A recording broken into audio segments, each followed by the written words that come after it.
최근 서울 지역의 아파트 가격이 조금씩 떨어지고 있습니다. 문재인 정부 출범 이후 각종 부동산 대책이 쏟아져 나왔지만 좀처럼 가격 상승을 막지 못했는데 9.13 부동산 대책은 어느 정도 효과를 나타내고 있는 것으로 보입니다.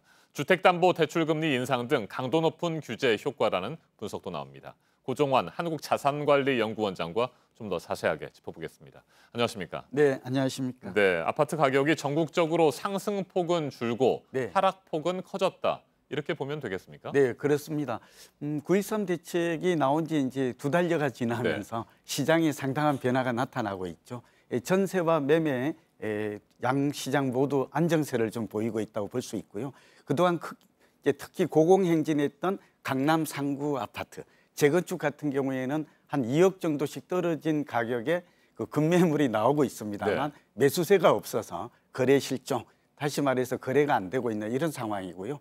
강북 지역 같은 경우에도 우리가 이제 노도강, 마용성 이런 얘기했었잖아요. 이런 지역들마저도 상승세가 이제 꺾이고 있어서 집값은 이제 겨울을 맞아서 이제 안정 국면으로 진정세로 확실하게 접어들었다. 오히려 냉각되는 조짐도 나타나고 있다고 전망이 됩니다. 네, 혹시 일시적인 현상은 아닐까요? 어떻게 보세요? 네, 이 부분에 대해서는 이제 전문가들 사이에서도 의견이 엇갈립니다.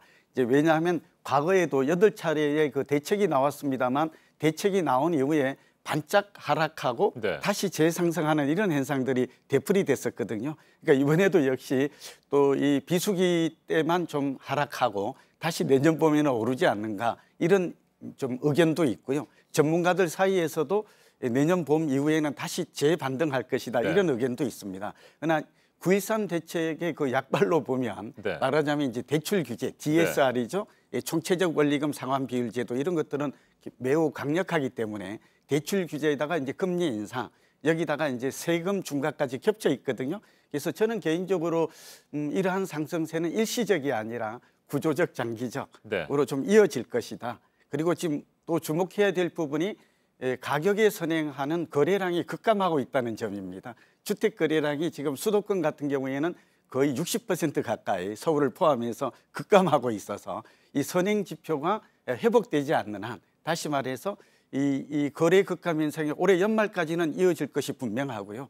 내년에도 지금 살아나기는 좀 어렵습니다. 매수세가 워낙 위축되어 있어서 이런 걸 감안하면 거래량 급감 현상이 이어지고 또 경기가 둔화되고 있고 금리 인상에다가 세금 중과까지 겹쳐 있기 때문에 저는 한 1, 2년 내지 2, 3년 정도는 이러한 안정세가 이어질 것으로 이렇게 보고 있습니다. 네, 대출 규제 강화 부분에 대해서 말씀을 해주셨는데요. 결국에는 이제 돈줄을 쥘 것 아니겠습니까? 네. 실제로 부동산 시장으로 흘러드는 돈이 많이 줄어들었다고 보면 되겠습니까? 네, 그렇죠. 지금 집값이 그동안 오른 배경에는 이제 공급 부족 문제도 있었고요. 또 여기에다가 이제 1,100조가 넘는 이러한 풍부한 시중 부동자금들이 계속해서 부동산으로 유입된 이런 측면도 있었거든요. 또 하나 보탠다면 글로벌 집값이 우리나라만 오른 것은 아니고 미국이나 영국이나 또 중국이나 일본도 집값이 많이 오른 탓에, 그러니까 글로벌 집값이 많이 오른 바람에 우리도 이제 동조화 현상이다 이렇게 또 분석이 될 수가 있었거든요. 근데 최근 들어서는 아무래도 이제 금리 인상에다가 대출 규제, DSR이죠, 총체적 원리금 상환 제도 이런 것들이 시행이 됨으로 인해서 사실상 이제 대출을 받아서 집을 사기는 어려워졌습니다. 거기다가 이제 내년부터는 종부세라든지 양도세 중과 이런 것들이 좀 시행이 될 예정이거든요.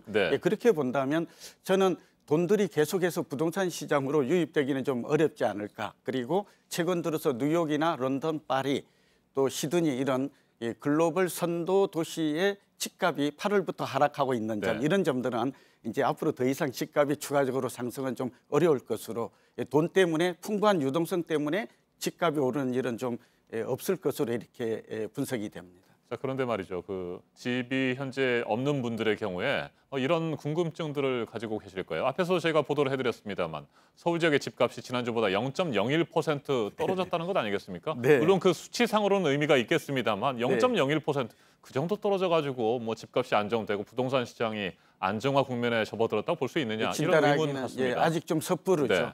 그러나 이제 13주 만에 또 우리가 5년 만에 거래 지수가 최저치로 감소했다는 것은 의미가 있을 것 같아요. 그래서 지금은 이제 집값이 아직은 뚜렷하게 하락하고 있질 않지만 두 가지를 주목해야 될 것 같습니다. 그동안 쭉 상승하던 이런 주택 시장이 하강 국면으로 전환되었다라는 점은 의미가 있을 것 같고요. 두 번째는 선도 시장인 강남의 집값이 꺾였다는 네. 점. 그다음에 우리 강북 시장에도 이제 마용성이라고 해서 마포, 용산, 이런 성동 이런 지역들을 우리가 주목했었거든요. 그러니까 강남뿐만 아니라 강북 지역의 인기지요. 그다음에 이제 주변이라고 볼 수 있는 노도강마저 네. 노원구, 도봉구, 강북구마저 집값이 오름으로 해서 확산됨으로 해서 불안감이 있었는데 이런 점들이 시장의 전체적인 지수가 꺾였다는 점, 또 투자 심리가 위축되었다는 점, 무엇보다도 좀 전에 말씀드렸습니다만 거래 지수가 5년 만에 최저치로 감소했다는 점만 이제 6년 만에 집값이 상승이 꺾이고 하락세로, 여기다가 이제 전세 가격도 매매 가격과 동행하거나 약간 선행하는 지표인데 전세마저 안정되고 있거든요. 네. 이런 점들은 앞으로 이제 집값이 추가 상승보다는 안정 또는 하향 안정될 것으로 내다보는 근거가 될 것으로 보입니다. 네.